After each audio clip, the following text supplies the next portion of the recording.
taking you through step by step through this formula to write your anthem. I'm gonna. There are a whole bunch of nouns. We've done this exercise with about 20,000 people, and so we have many thousands of nouns. But I'm just going to give you 3, and I'd like you to pick which one describes what you do best. In other words, when you're doing what you just naturally do at your highest level, the way that you're most likely to contribute, which noun describes that? Mm-hmm. Would your noun be accuracy? Would it be ideas? Or would it be work ethic? Accuracy, ideas, or work ethic? Well, in no way would it be accuracy, because I'm just entirely inaccurate. Of those 3, definitely ideas would be the one that's most powerful. Okay, so if we take your adjective, which was irreverent, we take your noun, which is ideas, and we put the 2 of those together, then the phrase that we have is irreverent ideas. So now let's imagine that you and I are, we're standing outside of a really important meeting room, and you're just about to go in and have a crucial conversation with a client where you either need to sell them on an idea, or you want to win them over, or you want to convince them in some way. As we're standing outside the doors of this meeting about to go in, if there's one thing that you're going to deliver in this meeting, one thing that you absolutely have to make sure that you set yourself up for success in doing, it is to deliver irreverent ideas. And if you fail to deliver irreverent ideas, you're not going to be operating at your highest value. You won't be impressing and influencing the client to the degree that you potentially could. So it becomes really important for you to know how you are most likely to deliver irreverent ideas. Now, what would be an example of something that you do when you're in a situation like that to make sure that you're going to deliver value to your listener? Well, I tell you, and this is connected, and actually it comes from my own experience working in the world of branding, where I help brands find a positioning and the like, and when I worked for an innovation company. And I have a little tool that I use to keep me grounded around this called the this, not that list.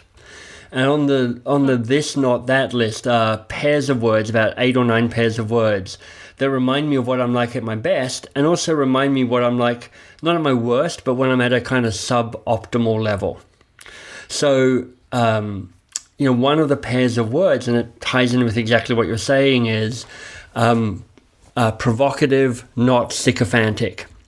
So provocative, very closely connected to irreverent, means that I know what that looks like and feels like. Sycophantic is kind of when you're kind of sucking up a little bit, trying to be nicey, trying to be liked.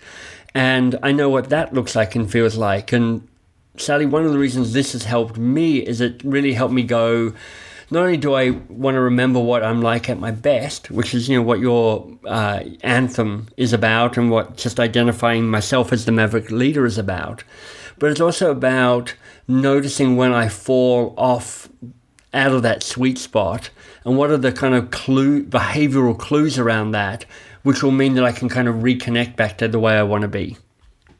What a great way of making your success more predictable, more, if you can't predict your success, and you're in a really vulnerable position, because then you're sort of at the mercy of circumstance. But if you can see what those patterns are and see how you can predict that and how you can control that, then you can know that it's going to be much more effortless, because it's going to feel like a groove that you can get in.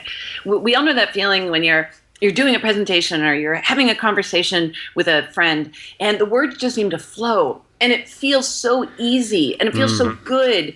And I know this feeling as a professional speaker. So there's sometimes where I come off the stage and I feel far more energized than I did even before I went on, because it felt like a wellspring. I felt like I was delivering what I was meant to do.